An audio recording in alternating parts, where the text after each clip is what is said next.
Guys, ketika kita berbicara tentang ingatan masa bayi, tentu sulit untuk menjelaskan kejadian apa yang telah kita lalui. Langkah pertama, ucapan pertama, dan lain sebagainya. Berbeda ketika dewasa yang sangat mudah untuk mengingat peristiwa yang kita alami. Lalu menjadi wajar kalau kita bertanya-tanya nih, mengapa ketika masa bayi manusia tak mampu mengingat apapun dalam memori otak mereka? Untuk tahu jawabannya, yuk deh kita simak videonya. Pada 100 tahun yang lalu, psikoterapis bernama Sigmund Freud mencoba untuk mengurai benang kusut mengapa manusia tak mampu mengingat kejadian ketika saat bayi. Ia mengatakan bahwa fenomena yang sangat umum dialami oleh siapapun itu disebut sebagai infant amnesia atau amnesia bayi. Menurutnya, ketidakmampuan manusia merekam ingatan pada masa itu adalah bentuk dari cara bayi untuk melupakan semua trauma psikoseksual saat lahir dan awal-awal masa kehidupannya.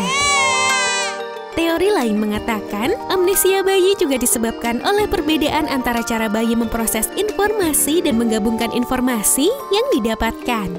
Orang dewasa dapat mengingat sesuatu dengan menggunakan kata seperti orang tersebut atau pada situasi ini.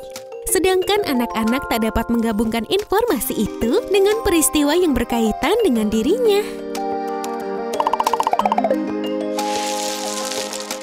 Selain teori tadi nih guys, faktor biologis di mana perkembangan otak bayi yang belum sempurna adalah jawaban atas ketidakmampuan bayi menyimpan memori di otak mereka.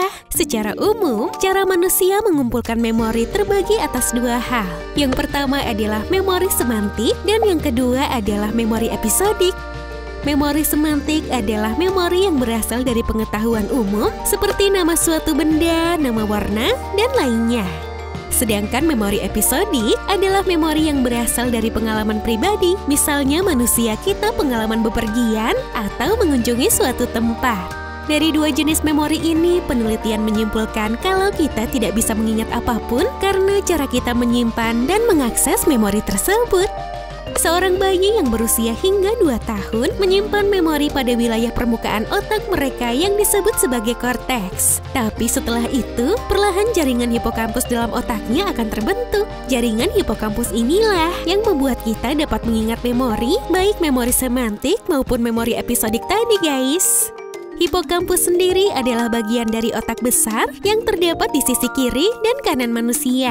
Hipokampus berfungsi untuk menyimpan pengalaman baru keingatan jangka panjang manusia. Ketika bayi, struktur pada bagian otak ini sedang aktif-aktifnya untuk berkembang. Sehingga ketika si bayi melakukan sebuah aktivitas, mungkin dia mengerti sesaat tentang apa yang dilakukan. Namun dalam jangka panjang aktivitas itu akan hilang dalam otak mereka karena jaringan otak hipokampus yang terus berkembang dan berganti menjadi baru. Dalam beberapa kasus nih guys, anak-anak yang berusia 2 tahun bisa mengingat beberapa kejadian dengan jelas. Tapi memori itu akan memudar dan hilang seiring berjalannya waktu. Setelah itu, anak-anak usia 3 hingga 7 tahun juga sudah mampu mengingat kejadian sehari-harinya. Namun memori itu biasanya tak berumur lama dan umumnya hanya tersimpan dalam waktu 1 tahun saja. Atau jika kita pernah melakukan momen yang sangat berkesan. Setelah itu menginjak usia 7 tahun, cara kita mengingat sudah sempurna bagi rata-rata orang kebanyakan seperti layaknya orang dewasa. Jadi begitulah kira-kira mengapa kita tidak dapat mengingat apa yang kita alami ketika masih bayi guys. Tapi meski begitu, katanya sih apa yang kita lakukan ketika masih bayi akan berpengaruh terhadap pembentukan masa depan kita. Gimana nih menurut kalian? Komen di bawah ya. Terima kasih sudah menonton. Sampai jumpa and have a nice day.